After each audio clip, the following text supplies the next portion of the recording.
దేవుని వాక్యం చదువుదాం. మత్తయి సువార్త 1వ అధ్యాయము 18వ వచనం. యేసుక్రీస్తు జనన విధమిట్లనగా ఆయన తల్లి అయిన మరియ యోసేపునకు ప్రదానము చేయబడిన తరువాత వారేకము కాక మునుపు ఆమె పరిశుద్ధాత్మ వలన గర్భవతిగా ఉండెను. పోయిన వారం రక్షకుని పుట్టుకలో యోసేపు పాత్ర అనే అంశాన్ని మనం ధ్యానించాం. ఈ భూమి మీద మనందరికీ ఒక పని ఉన్నది, అంటే ఒక రోల్, ఒక పాత్ర. దేవుడు మనలను ఒక పని కొరకే భూమి మీద పుట్టించాడు. కానీ లోకంలో ఉన్నవారు అందరూ ఆ ఉద్దేశాన్ని గ్రహించటం లేదు. నాకు ఒక పాత్ర ఉన్నది నేను పోషించడానికి. అయితే ఇవన్నీ కూడా దేవుణ్ణి మహింపరిచేవిగా ఉండాలి. నన్ను తల్లి కడుపులో ఉన్నప్పుడే దేవుడు ఒక ఉద్దేశంతో నిర్మించాడు. ఒక ఉద్దేశంతో నిర్మించాడు కనుకనే నాకు కావలసినటువంటి సామర్థ్యాన్ని, పుట్టిన తర్వాత నాకు కావలసినటువంటి విద్యను, కృపావరాలను ఇవన్నీ అనుగ్రహించాడు. దేవుడు ఏ ఉద్దేశంతో నన్ను పుట్టించాడో నేను గుర్తించకపోతే నా జీవితానికి సార్థకత ఉండదు. లేఖనాల్లో భక్తులందరి జీవితం అదే. ఏ మానవుడు సమస్త కార్యాలు చేయలేడు, కానీ దేవుడు మనకు అప్పగించిన ఆ చిన్న పని మనం చేయగలం. ఆ పని కొరకే దేవుడు మనలను పుట్టించాడు. పాత నిబంధనలో దేవుడు అబ్రహాముని ఒక జనాంగాలకు తండ్రిగా ఉండటానికి పిలిచాడు. తర్వాత ఇస్సాకుని ఏర్పాటు చేయబడిన జనాంగానికి మూల పురుషుడిగా ఉండటానికి పిలిచాడు. ఇక యాకోబుని 12 గోత్రాల వారికి కర్తగా ఉండటానికి పిలిచాడు. ఇక యోసేపుని ప్రజలందరూ ఐగుప్తుకి వెళ్ళటానికి, అక్కడ వారు అభివృద్ధి చెందటానికి కారకుడుగా అతన్ని ఏర్పాటు చేసుకున్నాడు. అలాగే యేసయ్య పుట్టుకలో కూడా ఒక్కొక్క వ్యక్తికి ఒక్కొక్క పాత్ర ఉన్నట్టుగా మనం చూస్తున్నాం. రక్షకుడు పుట్టాడు భూమి మీద. ఆయన పుట్టుకకు అనేకులు కారణాలు, ఒకరు కాదు. అదే నిన్న పోయిన ఆదివారం యోసేపు పాత్ర చూసాం. ఏంటి యోసేపు యొక్క పాత్ర? తల్లిని, బిడ్డను సంరక్షించుట, అంతే ఆయన పని. ఇంకంతకంటే మించి యోసేపును వాడుకున్నట్టుగా లేదు. అయితే యోసేపు చేసినటువంటి ఆ పని ఈరోజు మనందరికీ మేలైంది. ఒకవేళ యోసేపు మరియను చేర్చుకోకపోతే ఆమె అవమానపడేది. అలాగే పిల్లోడు పుట్టిన తర్వాత ఆ బిడ్డను, తల్లిని సంరక్షించకపోతే రక్షకుడు ఉండేవాడు కాదు. కనుక యోసేపుని తల్లిని, బిడ్డని సంరక్షించడానికి వాడుకున్నాడు. అందుకే మత్తయి సువార్త అంతట్లో కూడా యోసేపుని గురించి ఎక్కువ మాటలు చెప్పబడి, మరియ గురించి చాలా తక్కువ చెప్పబడింది. ఈ ఒక్క వచనమే మనం ముఖ్యంగా చూస్తాం. ఏమని? అది కూడా ఆయన తల్లి అయిన మరియ, అంతే. ఎవరి తల్లి? యేసు తల్లి అయిన మరియ. ఏం చేయబడింది? ప్రదానం చేయబడింది, అంతవరకే ఉంది. ఇక తరువాత దేవుడు యోసేపుతో మాట్లాడుతూ వచ్చాడు. యోసేపు, నువ్వు ఈ పని చేయాలి. తర్వాత 2వ అధ్యాయంలోకి వచ్చిన తర్వాత శిశువుని చంపాలనుకుంటున్నారు, తీసుకుని వెళ్ళిపో. ఆ తల్లిని, శిశువును, 13వ వచనం చూడండి, ఆ శిశువును, ఆయన తల్లిని నువ్వు కాపాడాలి, తీసుకుని వెళ్ళు. తర్వాత 20వ వచనం, నీవు లేచి శిశువును, తల్లిని తోడుకొని. అప్పుడు అతడు లేచి శిశువును, తల్లిని. ఏంటి యోసేపు యొక్క పని? శిశువును, తల్లిని కాపాడేటువంటి పని. అది మనం పోయిన వారం చూసాం. అయితే ఈ వారం మరియ పాత్ర. మరియ బిడ్డను కంది వాస్తవమే, కానీ మరియ బిడ్డను కనక మునుపు ఎలాంటి నిర్ణయాలు తీసుకుందో మనకు లూకాసు వార్తలో రాయబడి ఉన్నాయి. ఇప్పుడు లూకాసు వార్తలోకి వద్దాం. లూకాసు వార్తలో మరియ ఒక చిన్న కుగ్రామంలో ఉన్నది. ఆ గ్రామం పేరు నజరేతు, అది గలిలయ ప్రాంతంలో ఉంది. ఈ రెండు తృణీకరించబడినటువంటి ప్రాంతాలు. గలిలయ ప్రాంతం తృణీకరించబడింది. ఇక నజరేతు అయితే చిన్న ఊరు, అక్కడి నుంచి ఎవరు రారులే అని అందరూ అనుకుంటున్నారు. సాతానుడు కూడా అలాగే అనుకున్నాడు. కానీ ఆ ప్రాంతము దేవుని దృష్టిలో ఉంది. ఎందుకుందంటే ఆ ప్రాంతంలో దేవుడు ఒక అమ్మాయిని కాపాడుతూ వచ్చాడు. ఆ అమ్మాయిని కాపాడటం అంటే అర్థం ఏంటి? ఆ అమ్మాయి ఎవరికి పుట్టబోతుందో ఆ వంశమంతటిని కాపాడుకుంటూ వచ్చాడు దేవుడు. హల్లెలూయా. దావీదుకి నాతాన్ అనేటువంటి వాడు సామాన్యుడు పుట్టాడు. ఎన్ని తరాలు! అయితే ఈ తరాలన్నిటిలో కూడా వీళ్ళు సామాన్యులుగానే ఉన్నారు. కానీ లోకరక్షకుడు భూమి మీద రావటానికి కన్య కావాలి. ఆ కన్యను దేవుడు కాపాడుకుంటూ వచ్చాడు. అది లూకాసు వార్తలో మనం చూస్తాం. ఇప్పుడు ఆ అమ్మాయి ఎక్కడుంది? చిన్న గ్రామంలో ఉంది. తర్వాత దేవదూత వచ్చి, దేవుడు నిన్ను ఎన్నుకున్నాడమ్మా, నీ గర్భాన పుట్టబోయేటువంటి శిశువు పరిశుద్ధుడై దేవుని కుమారుడని పిలువబడతాడు. అంతేకాదు దావీదు యొక్క సింహాసనానికి అతడు వారసుడవుతాడు అని దేవదూత తెలియజేసింది. తెలియజేసిన తర్వాత అలాగే ఊరుకోలా, ఇంకొక విషయం చెప్పింది. అమ్మా, నువ్వు పురుషుడిని ఎరగని దానివని నాకు తెలుసు, నేను ఎలా గర్భవతిని అవుతానని కూడా నువ్వు ఆశ్చర్యపోతున్నావు. పరిశుద్ధాత్మ నిన్ను కమ్ముకుంటాడు. ఆ విధముగా సృష్టికర్త నీ గర్భంలో ప్రవేశించి ఇక్కడ నీ గర్భంలో శరీరాన్ని అమర్చుకోబోతున్నాడు అని చెప్పినప్పుడు నమ్మటానికి అంత అవకాశం లేదు. వెంటనే అంటాడు 36వ వచనంలో, నీ బంధువురాలు తన వృద్ధాప్యమందు ఒక కుమారుని గర్భము ధరించి ఉన్నది. ఏం చెబుతున్నాడు? దేవుడు ఆశ్చర్య కార్యాలు చేస్తాడు. ఎంతమంది నమ్ముతున్నారు? దేవుడు ఆశ్చర్య కార్యాలు చేస్తాడని. చేస్తాడా? ఆయన ఆశ్చర్య కార్యాలు చేసేటట్టయితే మనము నిరీక్షణను కోల్పోవలసిన అవసరతే లేదు. కారణం ఆయన ఎప్పుడు ఏం చేస్తాడో తెలియదు కదా. ఎండిపోయిన మొద్దు నుండి చిగురు పుట్టించగలడు. ఎడారులను సెలయేళ్లుగా చేయగలిగినటువంటి వాడు, లేని వాటిని ఉన్నట్టుగా పిలుచువాడు. కారణం అలాగూ చేయగల సమర్థుడు ఆయన. ఆయన మాటలో జీవం అన్నది. ఆయన పలికినప్పుడు వెలుగు కలిగింది. శూన్యంలో నుండి సమస్తాన్ని తీసుకురాగలిగాడు. ఆయన ఏమైనా చేయగలిగిన దేవుడే. అయితే దేవుడు ఎప్పుడు చేస్తాడు? తన సమయంలో చేస్తాడు. మనం నేర్చుకోవలసింది, నా దేవుడు చేస్తాడు, తన సమయంలో చేస్తాడు. కనుక నేను కనిపెట్టుకునే ఉంటాను. నేను నిరాశ చెందను. నిరాశ పడటానికి మన బలం మీద మనం ఆధారపడితే నిరాశ చెందాల్సిందే. రేపేం జరుగుతుందో తెలియదు. నేను ఒకవేళ దేవుణ్ణి నమ్మని వాడినైతే నేను ఎదుగుతాను, నేను దేవుని కొరకు గొప్ప కార్యాలు చేస్తాననే నిరీక్షణ ఏమి ఉండదు. ఎందుకంటే నా బలం దానికి సరిపోదు. నేను కనే కలలకి నా బలం సరిపోదు. నాకున్న దర్శనానికి నాకున్న స్తోమత సరిపోదు. అయితే నా దేవుడు నాకు తోడుగా ఉన్నాడు కనుక ఆయన అద్భుతాలు చేస్తాడు. కాబట్టి నేను ప్రతిరోజు దేవుని వైపే చూస్తున్నా నిరీక్షణతో. దేవా, నువ్వేం చేస్తున్నావు? నువ్వు చేస్తావు. అవును, ఆయన చేస్తాడు. అది ఆయన వాగ్దానం. అందుకేమంటున్నాడు, అమ్మా ఇది ఎలా జరుగునని నువ్వు అనుకుంటున్నావా? ఇది జరుగుతుంది. ఎందుకంటే వృద్ధురాలు మీ బంధువు ఎలిజబెత్ గురించి నీకు తెలుసు కదా. ఆమె ఆల్రెడీ గర్భవతి. అది దేవుని వల్లనే కలిగింది. అది జరిగితే నీకు కూడా జరుగుతుందని నమ్ము. దేవుడు ఏం చూపిస్తున్నాడు? నిరీక్షణ కలిగిస్తున్నాడు, విశ్వాసాన్ని కలిగిస్తున్నాడు. మరియా నమ్మింది. అందుకేమందో చూడండి, 38వ వచనం. అందుకు మరియా, ఇదిగో ప్రభువు దాసురాలను. అంటే అర్థం ఏంటి?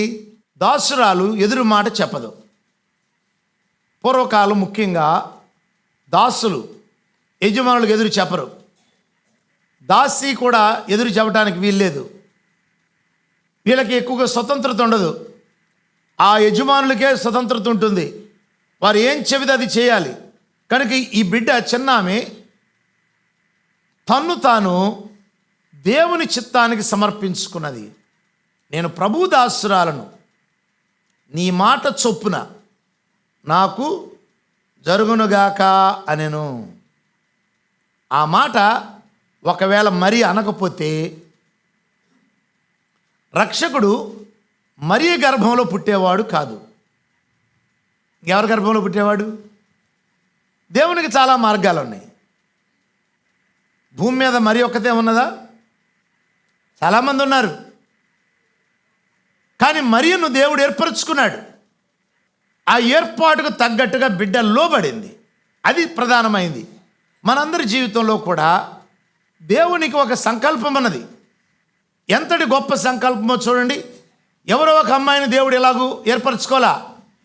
ఈ అమ్మాయి కొరకు దేవుడు ఎక్కడ ప్రణాళిక వేసుకున్నాడు? దావీదు గర్భంలోనే.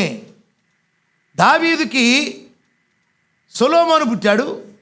అతన్నే ఒక పక్కన పెట్టేశాడు. నాతాన్ అనేటువంటి సామాన్యుని ఏర్పరచుకున్నాడు. అతడు గుర్తింపు లేనివాడు. చాలాసార్లు మన జీవితాలు గుర్తింపుగా ఉండవు. లోకం గుర్తించినట్టుగా మనల్ని గుర్తించరు. లోకానికి ఎంత గుర్తింపో చూడండి. కానీ ఈ నాతాను సామాన్యుడిగా బ్రతికినప్పుడు ఎవరు పట్టించుకోలా. సొలొమోను బాగున్నాడు. బహుశా అందరూ వెళ్ళి నాతాన్ని కూడా అడిగి ఉంటారు, మీ అమ్మతో చెప్పు, సొలొమోను కూడా బత్షెబా కొడుకే కదా, నువ్వు కూడా ఆమెకే పుట్టావు కదా, నీకు కూడా ఏదైనా ఒక రాజ్యం ఏమన్నా అని రెచ్చగొట్టు ఉంటారు. దేవుడు అనుమతి ఇవ్వలా. ఎందుకు ఇవ్వలేదు?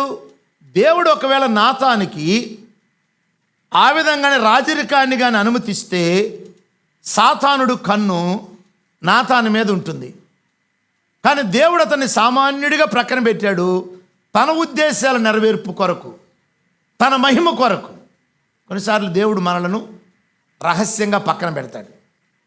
మన జీవితాలు ఏమి జరగనట్టుగా ఉంటాయి, సామాన్యంగా ఉంటాయి. కానీ దేవుని యొక్క దృష్టిలో మనం ఉన్నాం. ఆయన కన్ను మన మీద ఉన్నది. ఎందుకంటే నిన్ను ఆ స్థితిలో దేవుడు ఉంచటానికి కారణం, దేవుడు ఏదో చేయబోతున్నాడు. మహోన్నతమైనది తన మహిమ కొరకు చేయబోతూ ఉన్నాడు. కనుక మరియను దేవుడు అందరి పిల్లల్లో ఈ అమ్మాయి అయితే బాగుంటుంది అనుకోలా. ఆ అమ్మాయే కావాలి అని దేవుడు ఎప్పుడు అనుకున్నాడు? ఎప్పుడో అనుకున్నాడు.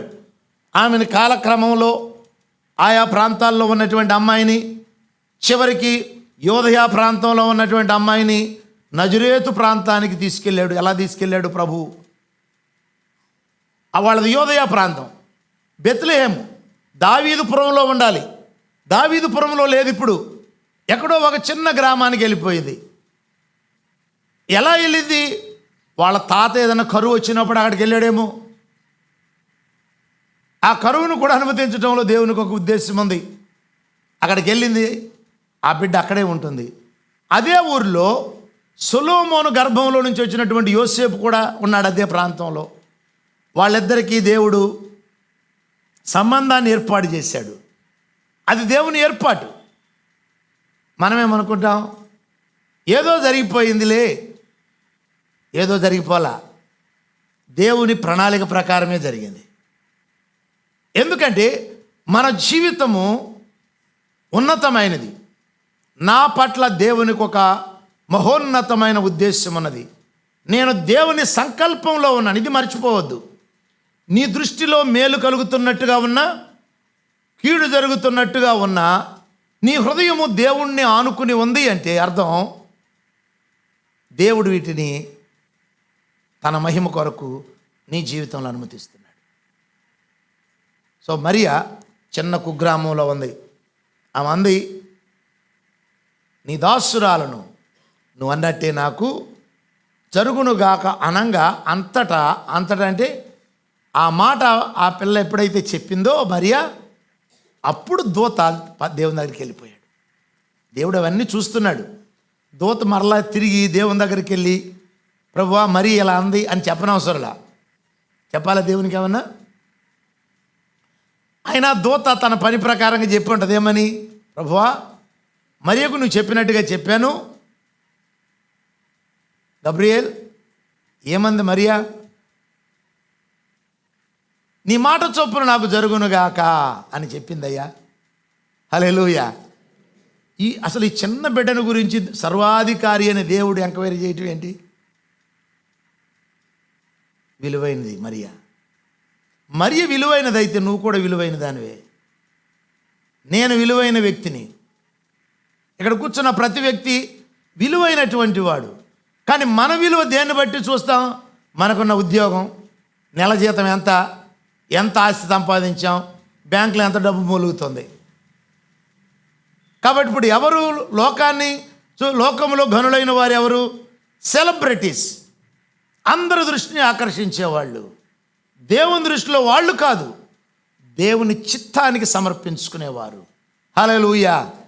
దేవదూత ఎవరి దగ్గరకు వచ్చింది? దేవుని చిత్తానికి సమర్పించుకునే అమ్మాయి దగ్గరకు వచ్చింది.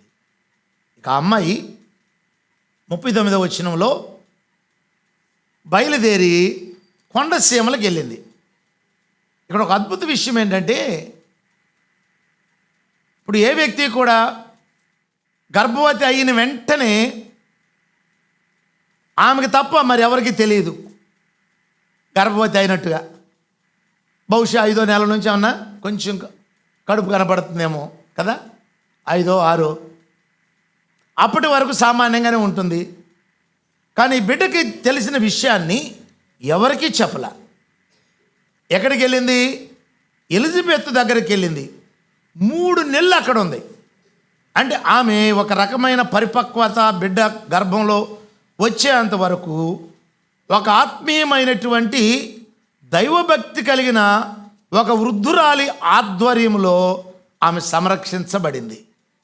అది మనం చూస్తాం ఇక్కడ. అంటే దేవుని కార్యాలు గంభీరంగా లోకానికి చెప్పుకునేవి కావు, దేవుని సన్నిధిలో కనిపెట్టుకుని ఉండటమే. ఇది ఎవరికీ తెలియదు, కానీ విశ్వసార్వభౌముడైన దేవుడు చూస్తూ ఉన్నాడు. ఆ బిడ్డ ఎక్కడుంది? ఎలిజబెత్ కూడా అలాంటి గుణం కలిగింది. ఆమె గర్భవతి అయినప్పుడు 6 నెలలు ఎవరి కంటా పడలేదంట. అది దేవుని కార్యం.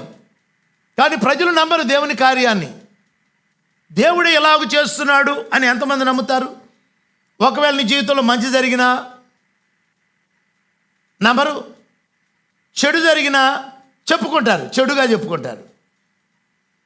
దేవుడే ఈ పరిస్థితి అనుమతించాడు, ఏదో దేవుడు ఈ బిడ్డ జీవితంలో కార్యం చేయబోతున్నాడు అని దైవిక దృక్పథంతో ఎవరు చూడరు, దైవికంగా ఎవరు ఆలోచించరు. మేలు జరిగితేనేమో ఆమె జీవితంలో జరిగేదేంటి నాకు తెలియదు ఆమె సంగతి అంటారు.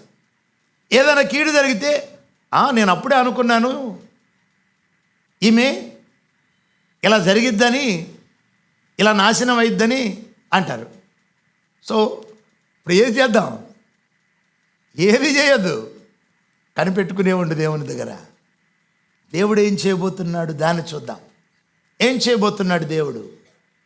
తర్వాత అక్కడ ఎంత అద్భుతమైన పాట. అసలు మీరు 42వ వచనం చదివితే అక్కడి నుంచి ఎలిజబెత్ ఒక గీతం పాడింది, ఒక పాట పాడింది.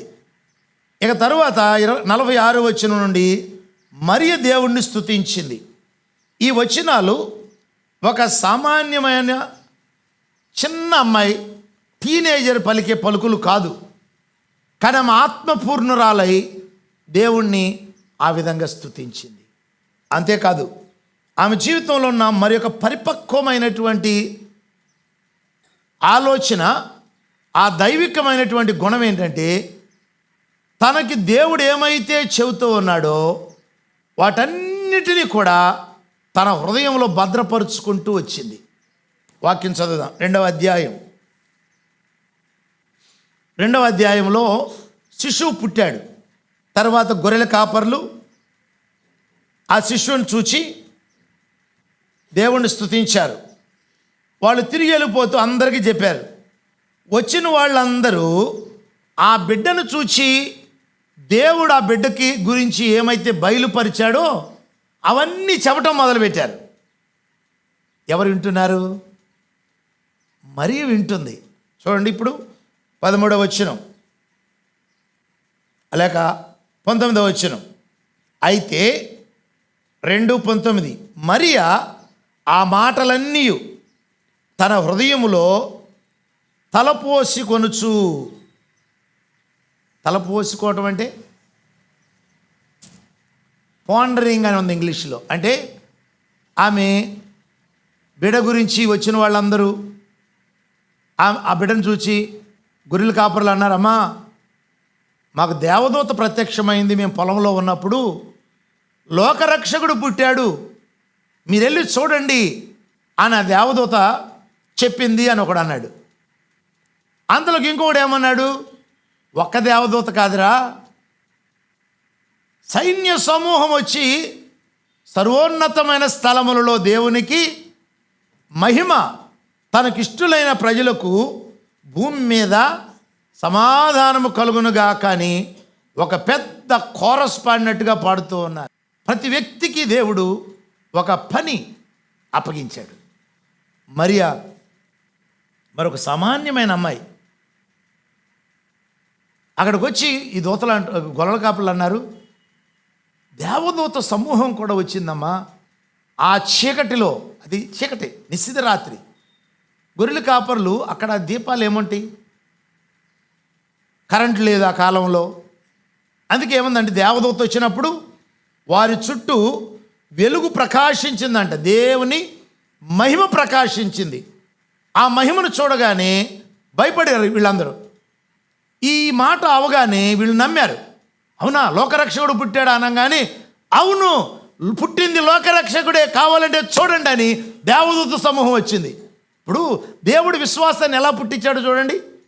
మరీకేమో ఎలా పుట్టించాడు, అమ్మా నువ్వు ఖచ్చితంగా గర్భవతి అవుతావు, కావాలంటే చూడు. నీ బంధు వృద్ధురాలు గర్భవతి అయింది. ఇప్పుడు దూతల దగ్గర దూత వచ్చి లోకరక్షకుడు పుట్టాడు అని చెప్పగానే గొర్రెల కాపర్లు కదా సామాన్యులు, వచ్చింది దూతే కదరా, ఇంకొకటి దయ్యం అనుకుని ఉంటాడు. దయ్యం కాదురా, దూతే కదా, దూతే. నువ్వు ఎప్పుడైనా చూసావా దూతని? చూడలేదురా, మనం ఎట్టనుకున్నావు దూతని. లోకరక్షకుడు ఈ విధమైన ఆలోచనలు మనకు కూడా వస్తూ ఉంటాయి కదా. పాస్టర్ గారు చెప్పేదంతా అసలు నిజమేనా, నిజమే అనుకుని వెళ్తావు ఇక్కడి నుంచి. ఇంటికి వెళ్ళగానే నువ్వు అనుకున్నట్టుగా ఇంటి దగ్గర ఉండదు, పడుకుని ఆలోచన చేస్తూ ఉంటావు. అసలు ఏంటి ప్రభువా, పాస్టర్ గారు ఏమో సత్యం చెప్పినట్టుగా చెప్తాడు, చెప్పగానే నాకేం విశ్వాసం పుట్టిద్ది, ఇక్కడ రాగానే చల్లబారిపోతూ ఉంటుంది. ఏంటి నా పరిస్థితి? మన మనసు వేవరింగ్, అది ఊగిసలాడుతూ ఉంటుంది. ఈయన మనసు కూడా ఊగిసలాడుతూ ఉంది. అంతలోకి 13వ వచనం ఎంత బాధ చూడండి. 13వ వచనం ఏముంది, వెంటనే. ఆ మాట చూసారా ఏముందమ్మా? ఎందుకు వెంటనే అని పెట్టాలి ఇక్కడ? వెంటనే మామూలుగా చదివేటప్పుడు ఏం రాదు. ఆ దూత చెప్పగానే మీరు వెళ్ళండి, పొత్తిగుడ్డలతో ఒక బిడ్డ పరుండి ఉంటాడు, ఎక్కడా? బంగారపు ఉయ్యాల్లో అన్నాడా? రాజుగారు ఎక్కడ పడుకుంటాడు అసలు? రాజుగారు కుమారుడు ఎక్కడ పడుకోవాలి? బంగారపు ఉయ్యాల తొట్టి ఉయ్యాలలో. కానీ ఈయన ఎక్కడ పడుకున్నాడు? పశువుల తొట్టిలో పరుండ బెట్టబడి ఉండుట మీరు చూచెదరు. ఆ మాట చూడండి 12వ వచనం. ఒక శిశువు పొత్తిగుడలతో చుట్టబడి అంటే ఎవరు చుట్టారు? అమ్మ చుట్టూ ఉంటుంది అంతే కదా. ఆయన ఏమైనా చుట్టుకున్నాడా? రెండవ భాగం, ఒక తొట్టిలో పండుకొని ఉండుట, పరుండ బెట్టబడి ఉండుట అని లేదు ఇక్కడ. పండుకొని ఉంటే ఎవరు? ఈయన పడుకున్నాడా, అమ్మ పడుకోబెట్టిందా? పడుకోబెట్టింది అమ్మే. కానీ ఇక్కడ ఏం తెలియజేస్తుందంటే ఆయన సృష్టికర్త. ఆయన తలంచుకుని ఎక్కడైనా పండుకోబెట్టేటట్టుగా చేసుకోగలడు. కానీ ఆయన ఎక్కడ పండుకున్నాడు? పశువుల తట్టులో పండుకోవటానికి. అసలు ముందు ఈ చిన్న అమ్మాయి కడుపులో పుట్టడానికి సృష్టికర్త ఇష్టపడ్డాడు, అంతగా తగ్గించుకున్నాడు. వెళ్ళి చూడండి, కొంచెం నమ్మశక్యంగా లేదు. అది దేవుడు ఏంటిరా? పశువుల తొట్లో పడుకోడు, మనం గడ్డేసే పశువుల తొట్లో, మన గొర్రెలు నీళ్లు తాగే పశువుల తొట్లో ఆలోచన చేస్తూ మనకు కూడా అనుమానం వస్తూ ఉంటుంది కదా అప్పుడప్పుడు. మీరే ఎందుకు చాలామంది అంటారు కదా, మీ యేసు ప్రభు దేవుడైతే మీ కష్టాలు ఎందుకమ్మా? అవును, కష్టాలు ఉన్నాయి. కష్టాలు ఎందుకు కాదు, కష్టాల్లో కూడా వీళ్ళు ఎలా ఆనందంగా ఉండగలుగుతున్నారు, అది ఆశ్చర్యం. కష్టాలు లేకపోవటం ఆశ్చర్యం ఏముంది? కష్టాలు ఉన్నా మీరు ఎలా ఆనందంగా ఉంటున్నారు, అదే రహస్యం, అదే క్రైస్తవ్యం, అదే దేవుని ఆశ్చర్యం. మనం ఈ ఆలోచన వస్తున్నప్పుడు మన మనస్సులో అది దేవునికి తెలుసు. కాబట్టి దేవుడు అన్నాడు, దూతలారా పాట పాడండి అనగానే అప్పటికే గబ్రియేలు దూత వెనకాల సైన్య సమూహం ఉన్నది. గబ్రియేలు ఒకడే అనుకుంటున్నాడా? అసలు గబ్రియేలు ఒకడే చాలు. గబ్రియేలు దూతే మహా గొప్ప దూత, కెరూబు ఆయన. ఆ దూత ఎంత గొప్పది! ఆ దూత వెనక సైన్య సమూహం ఒక్కసారిగా గొంతెత్తి స్తుతించడం మొదలుపెట్టినాయి. అది చూసేసరికి ఏంట్రా ఇప్పుడు వరకు ఒక దూతే కనబడి ఇన్ని దూతలు కనపడుతుంది. పుట్టినవాడు లోకరక్షకుడే. ఎవరో పుట్టింది లోకరక్షకుడే. వాళ్ళే అన్నారు చూడండి ఇక్కడ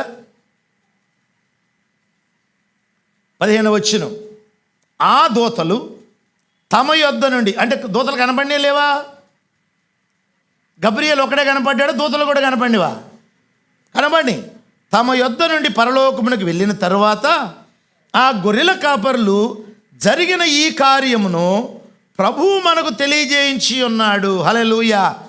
ఎవరికి తెలియజేశాడండి? గొర్రెల కాపరులు మనకి చెప్పాడురా. ఎవరు చెప్పాడు? మనకి చెప్పాడు. అవును, ఈరోజు నువ్వు దేవుని చర్చ సంఘానికి వచ్చావంటే నువ్వు యేసయ్య నమ్మటం కాదు, యేసయ్య నీకు బయలుపరుచుకున్నాడు. హల్లెలూయా. లేకపోతే నువ్వు ఎలా నమ్మేదాను? సరే, ఎలా నమ్మావు? కష్టాల్లోనే నమ్మావు, శ్రమల్లోనే నమ్మావు, బాధలోనే నమ్మావు, దిక్కులేని పరిస్థితుల్లోనే ఏంటి నా బ్రతుకు ప్రభువా అనుకుంటున్నప్పుడు ఎవరో యేసయ్య నమ్ముకమ్మా అన్నారు. యేసయ్య నమ్ముకో అనగానే అసలు నీకు విశ్వాసాన్ని పుట్టించింది ఎవరో తెలుసా? దేవుడు పుట్టించాడు. ఎందుకంటే దేవుని ఎన్నికలో నువ్వు ఉన్నావు కనుక దేవుడు నీకు బయలుపరుచుకున్నాడు. వీళ్ళు ఏమన్నారు? ఒరే, మనం గొర్రెల కాపరులం, మనల్ని ఎవరో పట్టించుకోరు. ఎన్నిసార్లు రా మనం తోటలో, వాళ్ళ తోటలోకి గొర్రెలు పడి నేను తిట్టారు మనల్ని. ఈసారి గురించి కాళ్ళు ఎరగొడతాం, గొర్రెలను ఎరగొడతాం అన్నారు. ఎన్నిసార్లు తిట్టించుకున్నావురా? అసలు ఈ గొర్రెల కాపర్లు పాపం ఎంత సాత్వికులు ఎందుకయ్యారు తెలుసండి? ఈ గొర్రెలని చెప్పిన మాట విన్నావు, తోలికెళ్తా ఉంటే ఒక గొర్రె అడి పరిగెత్తిద్ది, ఆ గొర్రెని తోలు ఈ గొర్రె ఇటు పరిగెత్తిద్ది. వీళ్ళకి ఎంత సహనం! ఆ సహనం ఎక్కడి నుంచి వచ్చిందంటే అందరు అవమానపరచడాన్ని బట్టి వచ్చింది. అలాగని అవమానపరచబడమని నేను అంటలా. నీకు దేవుడు ఎలా సహనాన్ని నేర్పిస్తాడో తెలుసండి. శ్రమలు అనుమతించవచ్చు, కానీ దేవుని కనుదృష్టి నీ మీద ఉన్నది. దేవుడు మనకు తెలియజేయించాడు. మనం వెళ్దాము రండి అని వెళ్ళారు. అక్కడికి వెళ్ళిన తర్వాత అమ్మా ఇలా జరిగింది అని చెప్పగానే ఇప్పుడేమంటుంది? తన హృదయంలో తలపోసి కొనుచు. ఈ తలపోసి కొనటం అంటే అర్థం ఏంటంటే ఇట్స్ అ పాండరింగ్, ఆలోచించటం, పదే పదే పదే పదే నా బిడ్డ లోకరక్షకుడు, నా బిడ్డ లోకరక్షకుడు. అప్పుడు మరలా ఇంకేం జ్ఞాపకం వచ్చింది? దేవదూత చెప్పింది కదా, నీ కుమారుడు సర్వోన్నతుడైన దేవుని కుమారుడు, ఆయన పరిశుద్ధుడై దావీదు సింహాసనానికి వారసుడవుతాడు. ఆ మాటలు జ్ఞాపకం వచ్చినాయి. ఆ బిడ్డను చూసినప్పుడల్లా, దేవా నీ కుమారుణ్ణి, ప్రవచన పుత్రుడు యెషయా ప్రవచించినటువంటి కుమారుడు ఇతడే కదా నాకు అనుగ్రహించేవాని ఆ విషయాలన్నీ ఆలోచన చేసుకుంటూ ఉన్నది. ఎందుకంటే మనం దేన్ని పదే పదే పదే పదే ఆలోచిస్తామో అది మన జీవితంలో నెరవేరుతుంది. అందుకే నాడు సాతానుడు మన మనసుని ఎక్కడికి తీసుకెళ్తూ ఉంటాడు? చెడు మీదకి ఎక్కువ తీసుకెళ్తూ ఉంటాడు. ఇప్పుడు రకరకాలైనటువంటివి మీడియా ద్వారా వచ్చేస్తున్నాయి. తల తిప్పుకోలేనటువంటి పరిస్థితి ప్రజలకు ఏర్పడుతుంది. అంటే ఇంకొక మాటలో చెప్పాలంటే దేవుని స్వరాన్ని కానీ దేవుని మాటను గురించి ధ్యానించే మనస్సు కానీ ప్రజలకు లేకుండా సాతానుడు చేస్తున్నాడు. సో ఏం చేస్తున్నాడు? మన బుర్రని ఎంగేజ్ చేస్తున్నాడు. మరియ బుర్ర దేంతో ఎంగేజ్ అయి ఉంది? పాండరింగ్. దేవుడు చెప్పాడు, దేవుడు చేస్తాడు. ఈయన నా బిడ్డ, సృష్టికర్త, లోకరక్షకుడు. ఆ బిడ్డ ఎదుగుతూ ఉన్నాడు. ఆ బిడ్డ ఎదుగుతున్నప్పుడల్లా తల్లికి ఏం కనపడుతూ ఉండుంటుంది? లోకరక్షకుడు, లోకరక్షకుడు. ఇదే ఆలోచన. తలపోచుకొనుచు హృదయంలో భద్రం చేసుకుని అంటే అర్థం ఏంటంటే ఆ బిడ్డ ఎదుగుతూ ఉన్నప్పుడు ఏం జరగబోతుందో, దేవుడు ఏం చేయబోతున్నాడు కనిపెట్టుకుని ఉంది. ఇది జరిగిద్ది, ఇది జరుగుతుంది, ఇది జరుగుతుంది. అది పాండరింగ్. మరొక వచనం చదువుదాం. ఇక 2వ అధ్యాయంలో వీళ్ళు ధర్మశాస్త్రం ప్రకారంగా సున్నతి చేయించాల్సి వచ్చింది. లూకాసు వార్తలో మనం చదివే ఒక ప్రాముఖ్యమైన విషయం ఏంటంటే ధర్మశాస్త్ర పద్ధతి చొప్పున జరిగిన విషయాలు లూకాసు వార్తలో రాయబడినాయి. ఇక్కడికి వచ్చిన తర్వాత సిమియోను ఈమెను గురించి కొన్ని విషయాలు చెప్పాడు. అమ్మా, నీ హృదయంలో నుంచి ఒక ఖడ్గము దూసుకుని పోవును. ఆ మాటను గుర్తుపెట్టుకుంది. ఇక తర్వాత ఈ విధవరాలు వచ్చింది, ఆమె అన్న. ఈ అన్న కూడా దేవుని కొరకు కనిపెట్టుకున్నటువంటి ఆమె వచ్చి కొన్ని మాటలు చెప్పింది. తర్వాత వారు దేవాలయానికి వెళ్ళారు. దేవాలయంలో కొన్ని కార్యాలు జరిగినాయి. ఇప్పుడు 51వ వచనం చూడండి. అంతటా ఆయన వారితో కూడా బయలుదేరి నజరేతునకు వచ్చి వారికి లోబడి ఉండెను. ఆయన తల్లి ఈ సంగతులన్నిటినీ తన హృదయంలో భద్రము చేసుకుని. మీరు చెప్పండి, ఇక్కడ ఉన్నటువంటి తల్లులు, నీ బిడ్డను గురించి దేవుడు ఏం దర్శనం ఇచ్చాడు? ఏం కలలు ఇచ్చాడు? లేక నీ కడుపులో బిడ్డ ఉన్నప్పుడు నువ్వు ప్రార్థన చేస్తూ ఉంటే దేవుడు ఏం చెప్పాడు? గుర్తుందా? తండ్రికి ఏం గుర్తాడు? పాపం బయట తిరుగుతూ ఉంటాడు కదా, పిల్లోడు పుట్టాడు, ఎవరికి ఫోన్ చేయాలా? ఆడు తిరుగుతూ ఉంటాడు, ఇటు తిరుగుతూ ఉంటాడు, ఆడి గురించి కలలుగంటూ ఉండుంటారు. దేవుడు ఏం చెప్పాడు నీతో? అది ఆలోచిస్తున్నది. 12వ సంవత్సరం అయింది, దేవాలయంలో ఉన్నాడు. ఏమిరా నాయనా, మీ నాన్న నేను ఇక్కడ ఎక్కడ ఎత్తుకుతున్నావు, ఈ జనాలు ఎక్కడ తప్పిపోయావో, ఏమైపోయావో, నా తండ్రి ఎంట ఉండాలని మీకు తెలియదా అనగానే, ఎవరు మీ తండ్రి? యోసేపా? మరియకి తెలుసు కాదని. ఏమంటున్నాడు? పరలోకపు తండ్రి ఎంట నేను ఉండాలని నీకు తెలియదమ్మా? వెంటనే మరల జ్ఞాపకం చేసుకుంది. అవును, నా కుమారుడు యోసేపు పుత్రుడు కాదు కదా, దేవుని కుమారుడు. ఆలోచించడం మొదలెట్టింది. తన హృదయంలో భద్రం చేసుకుంది. ఎందుకంటే మరియకు మాత్రమే తెలుసు ఈ పుట్టినవాడు దేవుని కుమారుడని. ఆయన ఏం కాబోతున్నాడు, ఆ ప్రవచనాలన్నీ తలపోసుకుంటూ ఉంది. ఆమె తలపోసుకోవటం అనేది కేవలం ఏదో తలపోసుకోవటం కాదు. ఆమె ఆ విధంగా ఆలోచించడం ద్వారా దేవుడు ఏం చేయబోతున్నాడంటే ఆమె ఆలోచన ప్రకారంగా భూమి మీద వాటిని నెరవేర్చబోతూ ఉన్నాడు. హల్లెలూయా. అందుకే మనం ప్రార్థన పదే పదే ఒక విషయాన్ని చేస్తాం, దేవా ఇది చెయ్యి ప్రభువా, చెయ్యి ప్రభువా, చెయ్యి ప్రభువా అంటూ ఉంటాం. దీని అర్థం ఏంటి తెలుసా? చెయ్యి అంటంలో దేవుడికి వినబడకపోవటం కాదు. మనము దాని గురించి తలస్తూ ఉన్నప్పుడు బిడ్డ కడుపులో పిండమై పరిపక్వమవుతున్నట్టుగా మన దర్శనం పరిపక్వమవుతూ ఉంటుంది. దేవుడు పదే పదే ప్రార్థిస్తాం, దేవా దీవించు నాయనా, నా సంఘాన్ని దీవించు, నా ప్రజలను దీవించు, పలానా వ్యక్తి కుమారుడిని అనుగ్రహించు, పలానా వ్యక్తికి ఉన్నటువంటి సమస్యను పరిష్కరించి భార్యాబిడ్డలను ఆశీర్వదించు, లేక పలానా గ్రామానికి సువార్త వెళ్ళాలి. ఈ మాటలు చదువుతూ ఉన్నప్పుడు నేను ఏం చేస్తున్నాను? ఆ గ్రామాన్ని గురించినటువంటి విషయాలు నా హృదయంలోకి వస్తున్నాయి. బిడ్డలు లేనటువంటి దంపతులు నా మనసులోకి వస్తూ ఉన్నారు. నేను ప్రార్థించడం ద్వారా దేవుడు ఆలకించడం కాదు, నేను ప్రార్థించడం ద్వారా ఆ దేవుడు చేయబోయే కార్యాన్ని నేను గర్భం దాలుస్తున్నాను. అలాగే నీ బిడ్డ కొరకు నువ్వు ప్రార్థించేటప్పుడు నీ బిడ్డ జీవితంలో జరగవలసిన దాని గురించి నువ్వేం చేస్తున్నావు? గర్భం దాల్చావు. ఆ గర్భంలో ఆ బిడ్డ ఎదుగుతూ ఉన్నాడు. ఒకరోజున దేవుడు నెరవేరుస్తాడు.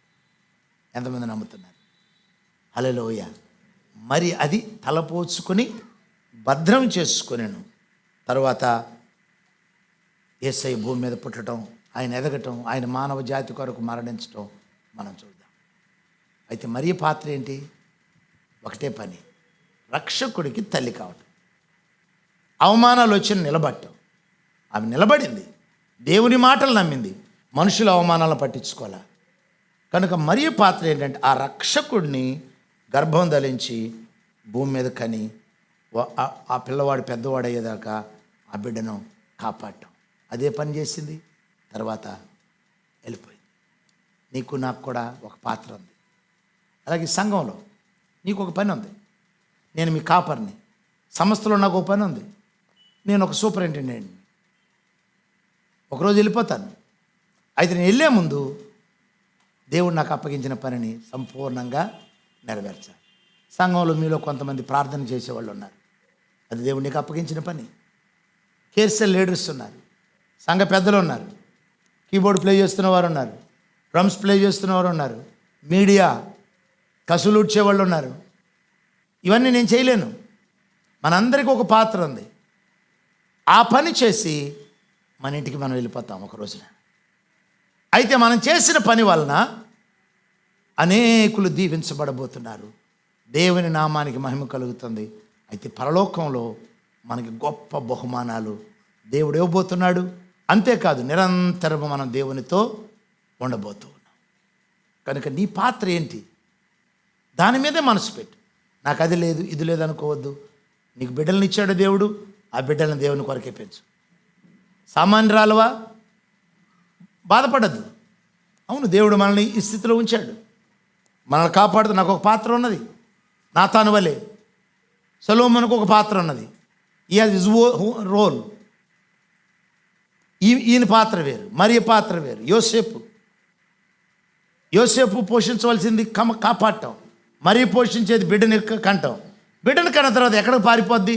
నువ్వు పారిపోవద్దమ్మా, నిన్ను కాపాడటానికి నేను ఇంకొకరిని ఏర్పరిచాను. నీ భర్త నిన్ను కాపాడతాడు. నిన్ను పోషించడానికి మరి ఒకరిని ఏర్పరిచాను. నువ్వు నేను చెప్పింది చెయ్యి, నాకు లోబడు. దేవుడు చెప్పింది చెయ్యి, దేవునికి లోబడు, దేవుడు నిన్ను దీవిస్తాడు. తల వంచండి, ప్రార్థిస్తాడు.